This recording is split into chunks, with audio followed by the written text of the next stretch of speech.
لوی سپېڅلي څښتن تعالی په سپېڅلي نامه چې ډېر مهربان او رحم کوونکی دی.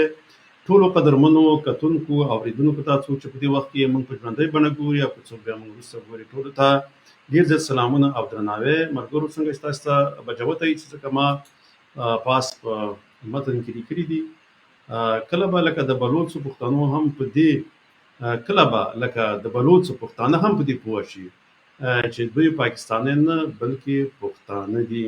په دې اړوند راسره یو ویډیو ده، یو راسره دغه د ملایانو یوه ویډیو ده، ځکه تېر ورځ یو ملا چې په یو مدرسه کې تدریس کوو، لکه څنګه چې هغوی ویلي چې هر هغه څوک چې جمهوریت غواړي او د ووټ دغه کوي، دا سیاست کوي، هغه مسلمان نه دی. بیا مولانا فضل الرحمن هغه ویلي چې ووټ لکه دا د اسلام نه جدا نه دی، ووټ او جمهوریت، ځکه دا ټول چې دي دا یو دي. نو د دې لپاره به زه تاسو سره د خیر سره دغه ویډیوګانې شریکوم. خو د هغې نه دمخکې لومړی ویډیو هماغه څو ورځې ما خپله لوګو نه وه تاسو سره شیر کړې، لومړی بیا د هغې نه شروع کړو چې راځئ چې لوی افغانستان شو سره. د دې نه وروسته بیا درته هغه د بلوڅ ویډیو ږدمه چې هغه وایي چې موږ بلوڅان یو، موږ پاکستانیان یو، بلکې پاکستانیان چې دي موږ یې مستعمره کړي وو او موږ یوه کالونۍ جوړه کړې ده.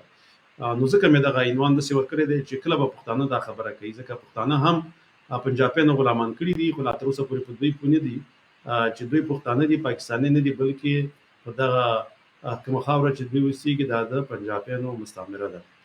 نو دغه ویډیو به در سره لومړی شریکوم، بیا به انشاءالله تعالی وروسته خپلې موضوع ته راځو. لومړی ستاسو سره دا وګورئ. افغانستان شو سره افغانستان شو سره در خبر کی یو افغان شو سره یو افغان شو سره دا بچا بابا پاتی وطن یو ځل چې بیا یې واکدار شو سره یو ځل چې بیا یې واکدار شو سره ولر پر کې یو افغان شو سره ولر پر کې یو افغان شو سره. वो गलत समझते हैं, हम पाकिस्तानी नहीं है, हमारा कोई पाकिस्तान से ताल्लुक नहीं. हाँ, हम पाकिस्तान की कॉलोनी है, पाकिस्तान के ज़ेर का.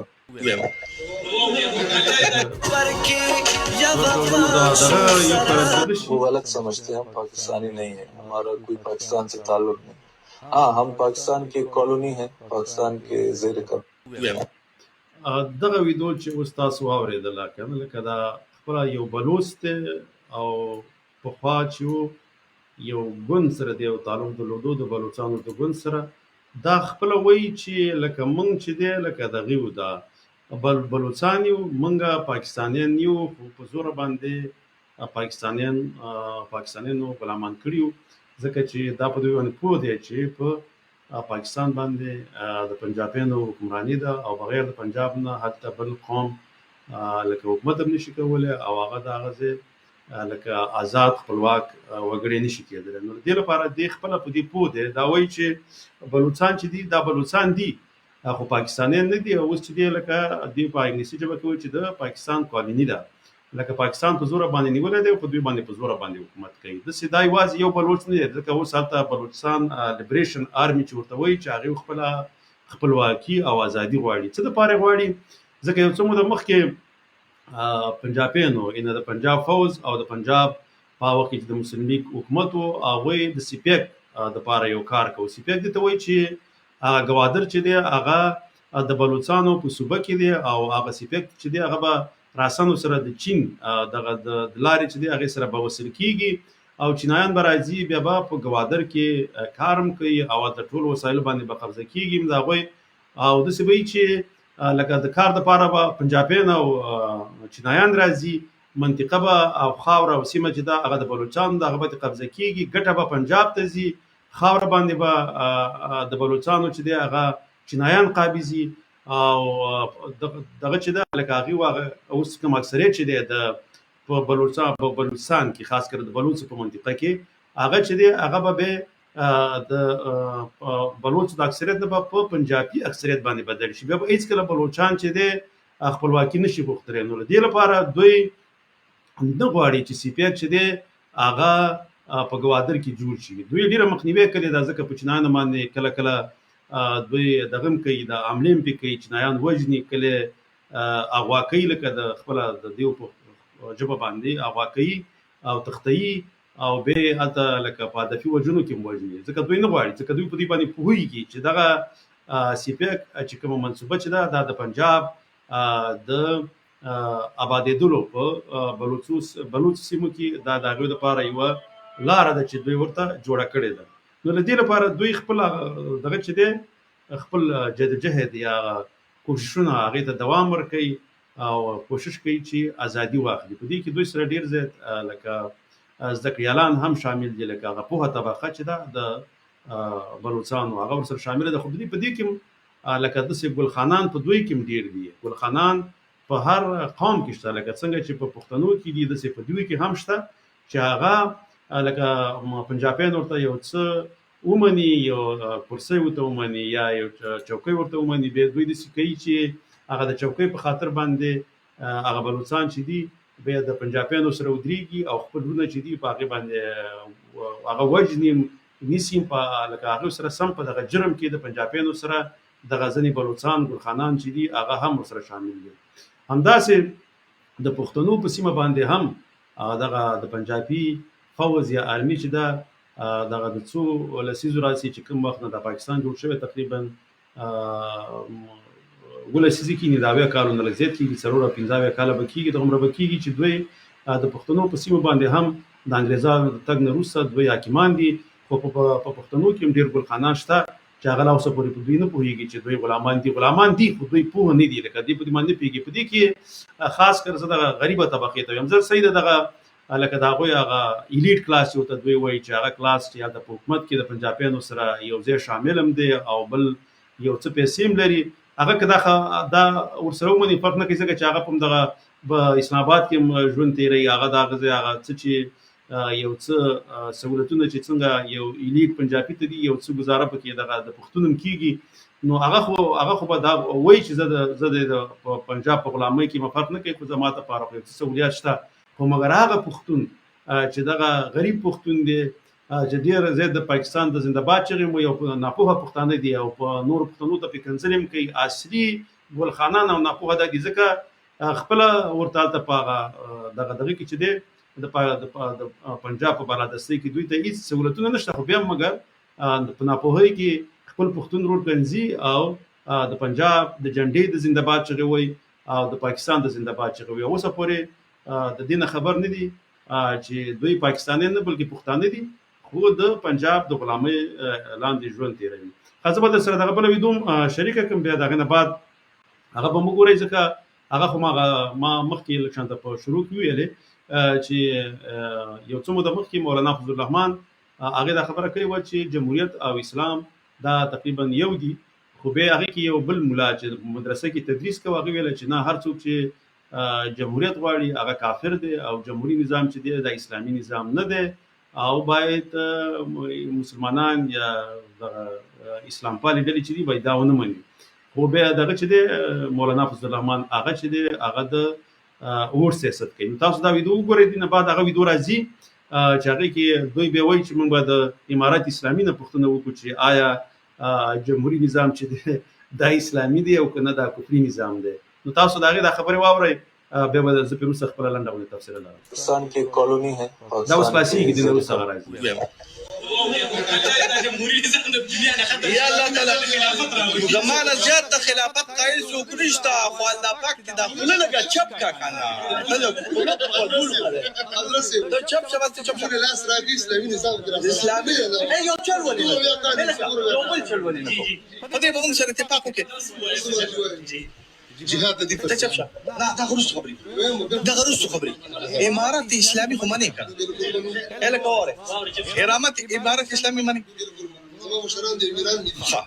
زما پکې ټول دوستان شواګردان مریدان دي، دا هغوی ته به یو استفتاء وکړو چې د هغوی ته به استفتاء وکړو د هغې ته به استفتاء د امارت رسمي دارالفتاء نه به استفتاء وکړو چې مطلق جمهوریت کفر دی نه ته ځان له وکړه چې ځان له وکړم که چې جمهوریت کفر دی غوره که نه چې جمهوریت کفر دی.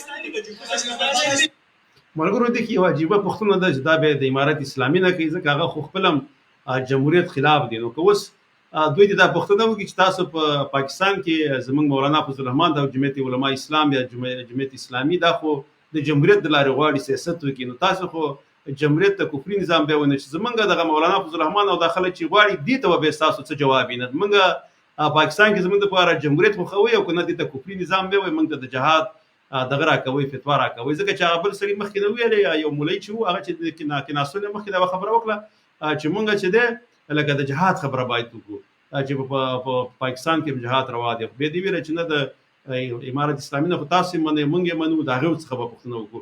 دا څنګه د اخرنۍ خبرې مو واورئ بیا به وروسته پرې نور خبرې چې جمهوریت کفر دی او مولانا فضل الرحمن چې کوم جمهوریت په پاکستان کې کیدا کفر دی د استفتاء به وکړو.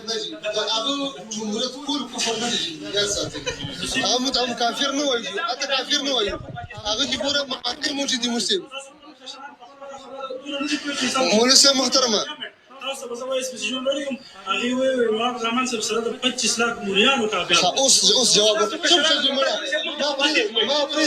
ما پرې جی ګورګه جی اوس زما خبر ورجی زما پوسټ وضاحت شته نه حضرت صاحب دا خبره خسیده بس بده کوي ته ما پرې د مولوی صاحب خبره کوم قرات کومه مولوی صاحب ګوره بالکل نه بکی ورجی هغه سوال ته ضرورت هی نشته ما حضرت صاحب بس دا خبره دې خبره کوم دا زمو تیار لک خبره خبر نیمه کې مو پرې دی ګوره دا تاسو بالکل نه کاروي.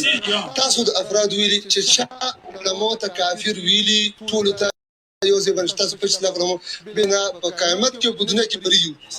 دا زمو افراد نه دي مطلب وابیان یا بنوسو کی صحیح شو سید جی مجد استفتاء بلی گو انشاءاللہ جی استفتاء بولی گو جی استفتاء بولی گو ملګرو دا نو استفتاء کوي هغه د افغانستان د طالبانو څخه کوي، د امارت څخه کوي چې آیا جمهوریت چې دی دا کفري نظام دی او په پاکستان کې باید ومنلی شي او که ونه منلی شي. ځکه دوی د هغه ځای نه اوس دوی ته خط به لیکي بیا به هغوی نه پوښتنه کوي چې دې کې ستاسې څه لکه نظر څه دی. نو په کار دا دی چې اصلا جمهوریت نه به تیر شو ځکه چې اصلا د پاکستان نظام چې دی دا کفري دی. لکه دا باید په دې خبرې وشي ځکه چې هلته د انګریز قانون چلیږي، جمهوریت خو لا پرېږده ځکه د انګریز قانون په عدالتونو کې هم چلیږي او ټول هلته فیصلې چې دي د انګریز قانون مطابق کېږي، اسلامي قوانین نشته دی. داسې ډېر زیات شیان دي چې هغوی ته هغه په اسلام کې جواز نه لري او دوی ته اجازه ورکړې ده چې هغه د ګناهونو لاره ده. لکه په هغې کې لکه اوس به هیرا منډۍ شوه ځکه چې هغوی ته دغه جواز ورکړی دی چې هغه دلته یې داسې ځینې د شرابو ځینې دي چې هغې ته اجازه ورکړې ده. اصلا دغه شی دی چې دي دا غیر اسلامي دی او دا د پاکستان دغه قانون چې دی دوی د دې ممانعت نه کوي. نو ځکه هغه نظام چې دی هغه کفري دی. نو که اوس طالبان لکه که داسې ونه وایي چې ځکه مولانا فضل الرحمن دیو به اسلام پسې ځي او که مولانا فضل الرحمن احترام به ساتي، که دوی ته دا فتوا وواړي دیو ته باید سم دواره ووایي چې جمهوریت خو لا پرېږده ځکه چې دغه نظام چې دی دغه ټول اسلامي نه دی. دغه چې په پاکستان کې دا کوم نظام چلیږي دا غیر اسلامي دی. په کار دا ده چې دغه ته یو شرعي نظام راشي. جمهوریت خبرې خو لا وروسته دي ځکه چې اول خو دغه نظام چې دی دا خو اسلامي شي، خو جمهوریت خو یو نظام دپاره یو کار دی، یو دغه دی چې تاسو څه رقم نظام غواړئ او په کومه لار باندې هغه نظام بدلول غواړئ خو بیا وروسته کار دی. اول خو هغه نظام چې دی خو باید اسلامي شي که نه بیا وروسته به دغه فیصله کېږي. نو دغه چې دی اوس یې دغه ته مخه کړې ده د دغه ځای د مولیانو د افغانستان امارت ته. یو کار خو دا خبر شو چې لومړی ځل چې دی اوس مخکې به همیشه فتواګانې دغه د پنجابیانو علماو رالېږلې. اوس ښه دی چې د پښتنو افغانانو علماو څخه پوښتنه شوې ده چې دوی د هغې په اړه باندې څه نظر لري. ځکه دې کې لږ ښه دی لږ بدلون راغلی ځکه پخوا به فتوا ټوله د پنجابستان نه راغله. اوس که د دې خوا نه فتواګانې ورشي نو دا یو ښه آغاز به یو ښه پیل به. نو په دې باندې لکه کار کول پکار دي چې نور دوی د لکه د دیوبند د مدرسو د علماو چې هغه مرکزي په هند کې دي او نور د پنجاب کې دي، بلکې دغه خبرو نه علاوه دوی خپل مرکزیت د افغانستان ته راوړي او د دې نه د فتوی پسې جاری کړي، نه دا غزه د فتوی ته دی غوږ نیولې، ځکه چې علما دي خو علما او عملی کار یې ورته کړی دی هغه د افغانستان علما دي، ولې به دوی د هند علماو یا د پنجاب د علماو فتواګانو پسې باید نور لاړ نشي او فتوا د دې نه پسې صادر شي. دا زموږ خپل یو نظر و چې دغه علماو ته لکه زموږ دغه دی دا ورته وړاندې کړو، نو ګورو چې څه کېږي. او بل هغه مخکې خبره خو مې وکړه ځکه هغه د بلوڅ د ازادۍ خبره وه چې بلوچانو چې وکړه، لکه هغه ویلې چې موږ په پاکستان کې غلامان یو او هغوی په دې باندې پوهېږي. هغه بیا ما ورسره هغه د سي پي اک دغه هم راوستله چې دغه د سي پي اک منصوبه چې وه ولې بلوچانو مخالفت کړی. ته بیا کله دا پروګرام خلاص کولی شي د سم نه وګورې هغې کې هغه موضوعات چې دي ما په هغې باندې تبصره کړې ده. زه به فقط یو څو د ملګرو دغه وګورم، دې حاجي قسیم افغان ور سلامونه رالېږلي او دې څخه یوه نړۍ مننه ځکه چې سلام یې مونږ ته رالېږلی دی.